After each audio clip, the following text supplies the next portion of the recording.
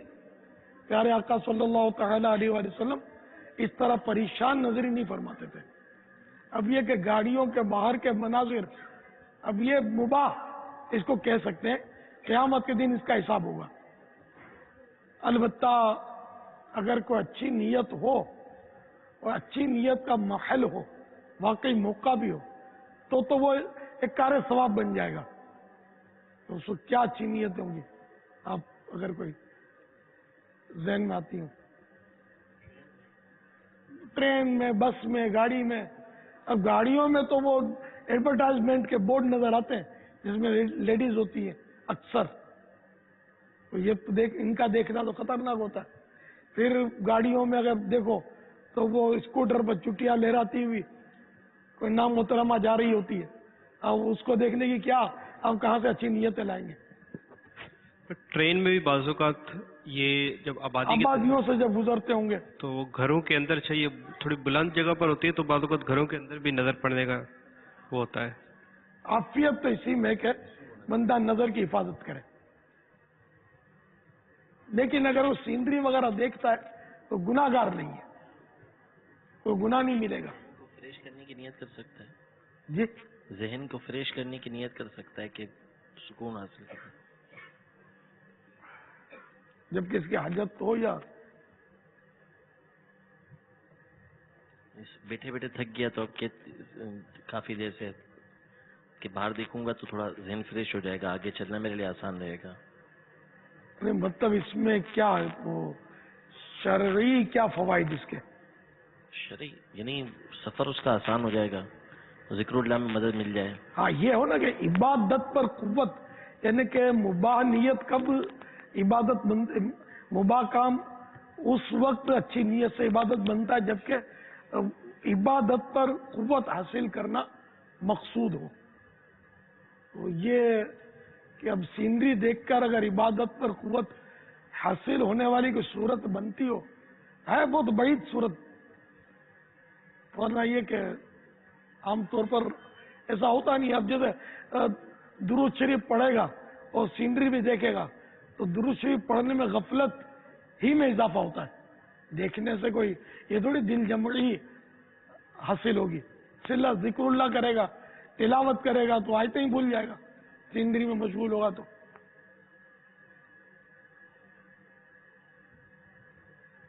اللہ بہتر جانے۔ واللہ تعالی اعلم ورسولہ اعلم عز وجل وصلی اللہ تعالی علیہ وآلہ وسلم۔ ہاں اب مدینہ شریف کی حاضری ہو اور احد شریف کا منظر دیکھتا ہے تو یہ ایک الگ صورت ہے کہ یہ ذہن میں ہو کہ یہ وہ خوش نصیب پہاڑ ہے کہ جس نے پیارے آقا صلی اللہ تعالی علیہ وآلہ وسلم کی قدم بوسی کا شرف حاصل کیا تھا، اور پیارے آقا صلی اللہ تعالی علیہ وآلہ وسلم اس پہاڑ سے محبت کرتے تھے۔ یہ پہاڑ ایک جنت کا دروازہ بنے گا، ہے نا، جنتی پہاڑ ہے یہ۔ تو اس طرح کی نیتوں سے تبرک حاصل کرنے کے لیے، برکت حاصل کرنے کی نیت سے اگر جبل احد کی کوئی زیارت کرے گا تو ظاہر ہے کہ یہ کرنا اس کے لیے کار ثواب ہے۔ اسی طرح مدینہ شریف کے کوہ صحرا، میدان اور جنگل یا جو اس طرح کے مناظر دیکھے گا اور اس میں سرکار صلی اللہ تعالی علیہ وآلہ وسلم کی یادیں اس کے ساتھ ہوں گی کہ پیارے آقا یہاں سے گزرے ہوں گے، وہاں سے گزرے ہوں گے، نہ جانے کہاں سے گزرے ہوں گے، تو یوں جیسے زیارتیں کرنے زائرین جاتے تو وہ آثار دیکھنے جاتے کہ جن سے سرکار صلی اللہ تعالی علیہ وآلہ وسلم کو نسبت ہوئی ہوتی ہے یا صحابہ کرام کو نسبت ہوتی ہے۔ تو اس طرح اگر ان نیات کے ساتھ دیکھنے کی ترکیب ہوگی تو کار ثواب ہوگا، ورنہ ظاہر ہے کہ ان مناظر کو ویسے ہی حظ نفس کے لیے دیکھے گا، نفس کی لذت کے لیے دیکھے گا تو پھر مدینے کے مناظر کے اگر حج کے لیے بھی نفس کی لذت کے لیے جائے گا کہ صاحب وہ تھوڑا مائنڈ فریش ہو جائے گا اور اپنا مطلب ہے کہ تھوڑی تھکن دور ہو جائے گی، مزہ آئے گا، تو کوئی ثواب نہیں ملے گا. تو اس لیے وہ اچھی نیتیں ہوں. اب کوئی نماز پڑھے اور نماز کی نیت نہ کرے بلکہ یوں نیت کرے کہ ایکسرسائز ہو جائے گی، تو اب ایکسرسائز ہو یا نہ ہو ثواب تو نہیں ملے گا نا نماز کا. تو عبادات جو ہے یہ نیتوں کے ساتھ ان کا تعلق ہے. واللہ تعالی اعلم ورسولہ اعلم عز وجل وصلی اللہ تعالی علیہ وآلہ وسلم. صلو علی الحبیب صلی اللہ تعالی علی محمد. نام ساجد اقبال ہے. میرا تعلق خیبر پختونخوا حویلیاں سے ہے. میرا امیر دعوت اسلامی جناب مولانا الیاس قادری صاحب سے سوال ہے کہ ہمارے ہاں قبرستان کا رواج ہے، اپنے اپنے قبیلے کا، اپنے اپنے خاندان کا الگ الگ قبرستان. کیا یہ اس طرح قبرستان بنانا درست ہے یا عوامی قبرستان بنانا درست ہے؟ ہر گلی محلے میں الگ الگ قبرستان بنانے میں کوئی حرج تو نہیں ہے جو لوگ اپنے اپنے خاندان کے الگ الگ بنا رہے ہیں؟ اس میں اپنے خاندان کا قبرستان بنانے میں کوئی حرج نہیں ہے، بلکہ افضل تو یہ ہے کہ اچھا پڑوس ہو قبرستان میں، اہل اللہ ہوں، نیک بندے ہوں، بزرگان دین ہو، تو انسب یہ ہے، بہتر یہ ہے کہ ان کے قرب میں، ان کے پڑوس میں دفن ہو. ورنہ یہ کہ اپنے رشتہ داروں کا اس کے بعد نمبر ہے کہ اپنے رشتہ داروں میں دفن ہو، تو اس میں کوئی حرج نہیں ہے. واللہ تعالی اعلم ورسولہ اعلم عز وجل وصلی اللہ تعالی علیہ وآلہ وسلم. صلو علی الحبیب.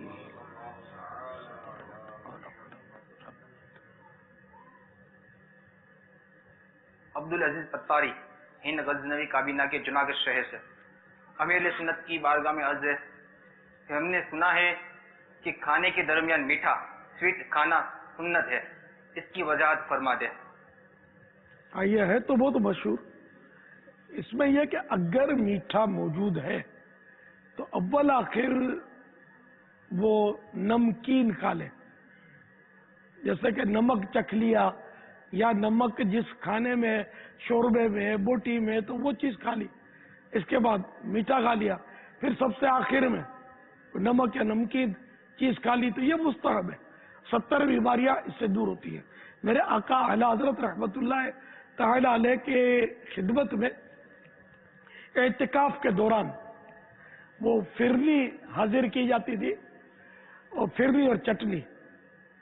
تو ایک جو خادم تھے وہ نوٹ کرتے تھے کہ فرنی اور چٹنی، ان کی سمجھ نہیں آتی تھی کہ اس کا میل کیا ہے. فرنی اور چٹنی، کوئی چٹنی روٹی سے کھائی جاتی ہے، چاول سے کھائی جاتی ہے، فرنی تو میٹھی ڈش ہوتی ہے نا، اس میں چٹنی کا کیا؟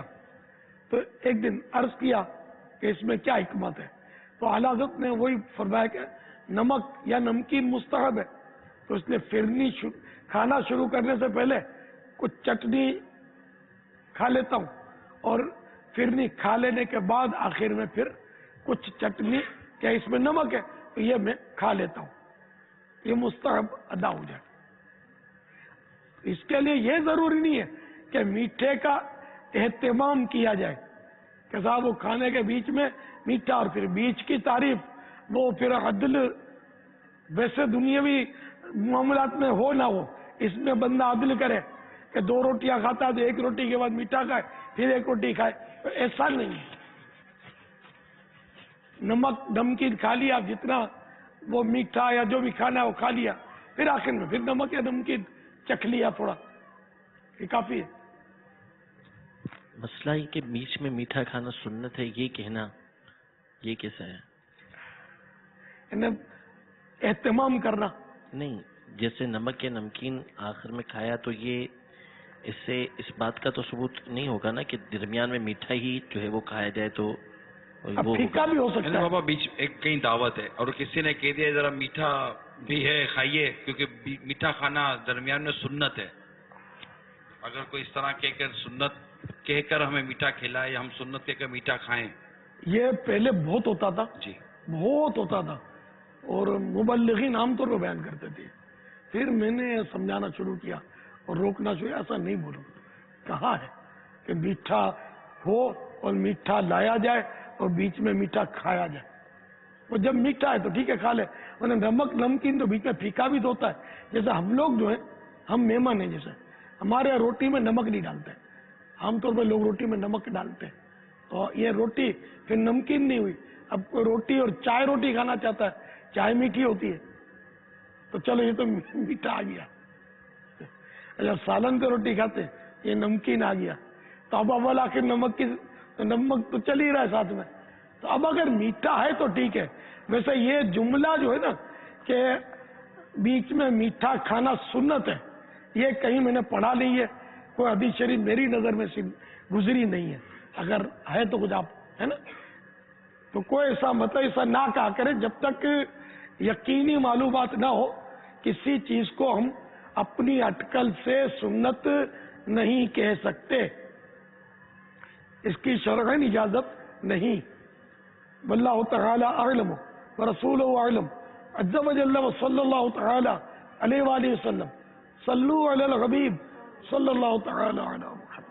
مدنی مذاکرہ ہے شریعت کا خزینہ, اخلاق کا تہذیب کا طریقت کا خزینہ. مدنی مذاکرہ ہے مدنی مذاکرہ, مدنی مذاکرہ ہے مدنی مذاکرہ.